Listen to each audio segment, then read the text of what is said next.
Hello, नमस्कार दोस्तों। मेरे यूट्यूब चैनल पे आपका हार्दिक स्वागत है। आज हम एसआईपी के बारे में जानेंगे। एसआईपी दो तरीके से की जाती है। एक तो एसआईपी स्टॉक में एसआईपी की जा सकती है मंथली बेसिस पे, और दूसरी जो एसआईपी है वो म्यूचुअल फंड में की जाती है मंथली बेसिस पे और क्वार्टरली बेसिस पे। जैसे भी आप चॉइस करो ऐसे कर जाते हैं, पर ज़्यादातर मंथली वाली एसआईपी सही रहती है। ठीक है, तो यहाँ पे हम एसआईपी की इन्वेस्टमेंट के बाद उसका जो फ्यूचर वैल्यू होता है, ठीक है, उसके बारे में बात करेंगे और उसके साथ उसका कंपैरिजन करेंगे एफडी के साथ। एफडी के साथ कंपैरिजन इसलिए कर रहे हैं कि ज़्यादातर लोग एफडी को सेफ इन्वेस्टमेंट मानते हैं और एफडी का रिटर्न होता है वो बहुत कम होता है। ठीक है, तो हम उसके साथ कंपेयर करके आपको बताएंगे कि इक्विटी में आप एसआईपी कर रहे हो तो आपको रिटर्न कितना ज़्यादा मिलेगा। ठीक है, तो यहाँ पे हम एग्जाम्पल के साथ देखते हैं कि मान लीजिए कि मैं मंथली एसआईपी स्टार्ट कर रहा हूँ 1000 रुपीज़ पे, और उसका जो रिटर्न है एनुलाइज रिटर्न वो 15% लेके चल रहा हूँ एजम्पन करके। ज़्यादातर वो ज़्यादा ही होता है पर मैं 15% लेके चल रहा हूँ। ठीक है, और मेरा जो इन्वेस्टमेंट ओरिजिन है वो 20 ईयर का रहेगा। जब मैं 20 ईयर के लिए 1000 रुपीज़ का इन्वेस्टमेंट करता हूँ तो मेरा जो टोटल इन्वेस्टमेंट है वो 2,40,000 रहेगा। और उसके बाद 20 ईयर के बाद मेरा जो रिटर्न रहेगा एफडी में वो 3,85,600 रहेगा। और इक्विटी में जब मैंने एसआईपी की होगी 1000 रुपीज़ के लिए 20 ईयर के लिए, तो वो जो मेरा रिटर्न रहेगा वो 13,27,100 रहेगा। अब इसमें जो वैल्यू है वो बढ़ने का मेन रीज़न यही है कि यहाँ पे जो होता है वो पावर ऑफ कंपाउंडिंग होता है, और पावर ऑफ कंपाउंडिंग की वजह से ये आपको रिटर्न ज़्यादा दिखा रहा है। ठीक है, तो यहाँ पे देखते हैं कि मान लीजिए कि 20 ईयर की जगह पे मैं 30 ईयर के लिए इन्वेस्टमेंट कर रहा हूँ, वही 1000 रुपीज़ मंथली बेसिस पे, तो मेरा जो टोटल इन्वेस्टमेंट है वो 3,60,000 हो जाएगा। और एफडी में मुझे जो रिटर्न मिलेगा वो 7,49,800 मिलेगा।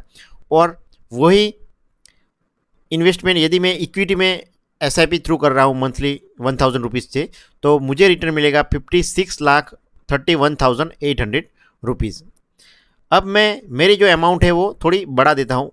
मान लीजिए कि मैं 2000 रुपीज़ का इन्वेस्टमेंट कर रहा हूँ मंथली बेसिस पे और 20 ईयर के लिए, तो मेरा जो टोटल इन्वेस्टमेंट है 20 ईयर के बाद वो 4,80,000 रहेगा। और वो उसमें एफडी में मुझे जो रिटर्न मिलेगा वो 7,71,100 मिलेगा। और यदि मैं इक्विटी में एसआईपी कर रहा हूँ मंथली 2000 रुपीज़ के लिए 20 ईयर के लिए, तो मुझे रिटर्न मिलेगा 26,54,100 अब इसमें मैं थोड़ा मेरा टाइम होरिजन बढ़ा देता हूँ कि मैं 30 ईयर के लिए इन्वेस्टमेंट कर रहा हूँ, तो मेरा जो टोटल इन्वेस्टमेंट होगा वो 7,20,000 रहेगा।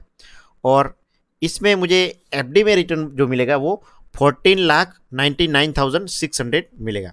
और वही यदि मैं इक्विटी में एसआईपी कर रहा हूँ 2000 रुपीज़ से 30 ईयर के लिए, तो मुझे रिटर्न मिलेगा 1,12,63,500 अब देखते हैं कि जो मेरा इन्वेस्टमेंट है मैं थोड़ा और बढ़ा देता हूँ कि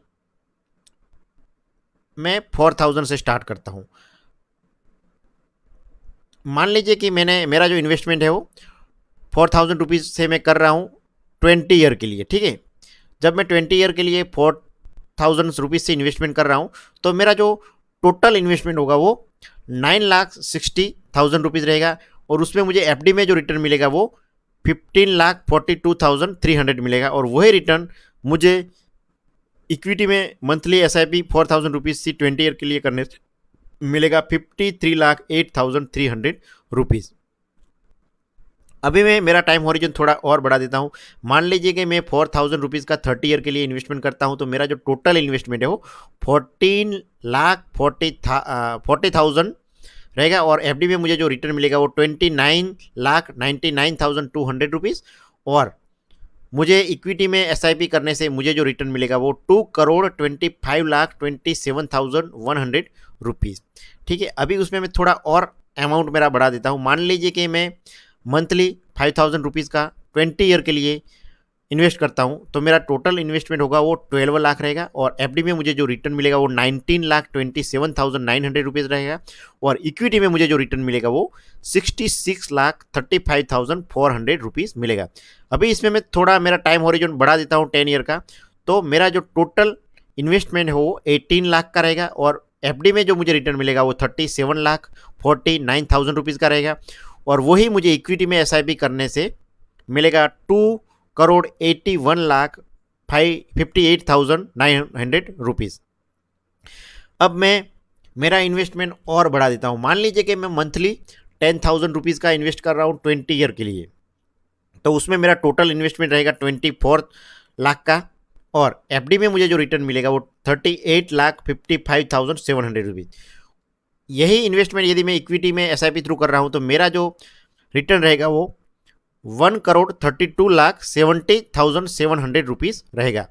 इसमें मैं थोड़ा टाइम हॉरिजन बढ़ा देता हूँ। मान लीजिए कि मैं 30 ईयर के लिए 10,000 रुपीज़ का इन्वेस्टमेंट कर रहा हूँ, तो मेरा जो टोटल इन्वेस्टमेंट रहेगा वो 36 लाख का रहेगा और मुझे एफडी में रिटर्न मिलेगा वो 74,98,100 रुपीज़ मिलेगा। और वही मुझे इक्विटी में एसआईपी करने से मिलेगा 5,63,17,700 रुपीज़।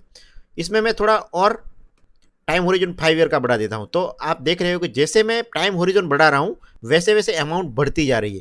तो यहाँ पे जो है वो रिटर्न मिल रहा है वो कंपाउंडिंग का रिटर्न मिल रहा है, मतलब पावर ऑफ कंपाउंडिंग है। तो यहाँ पे आप देख रहे हो कि 10,000 रुपीज़ का इन्वेस्टमेंट में 35 ईयर के लिए कर रहा हूँ मंथली बेसिस पे, तो मेरा जो टोटल इन्वेस्टमेंट है 42 लाख रहेगा और जो एफडी में मुझे रिटर्न मिलेगा वो 1,16,400 मिलेगा। और वही मुझे इक्विटी में मंथली 10,000 रुपीज़ 35 ईयर के लिए करने से मिल रहा है पूरा 11,41,48,400 रुपीज़। तो यहाँ पे आपको पूरा डिफरेंस अच्छी तरह से समझ में आया होगा कि एफडी का और इक्विटी में एसआईपी करने से दोनों में से कौन सा सही रहेगा, ठीक है। और इसमें आप जितना टाइम ज़्यादा देंगे उतना आपका रिटर्न बढ़ता जाएगा। Thank you for watching this video. यदि आपको वीडियो अच्छी लगी हो तो लाइक और शेयर करना मत भूलिए।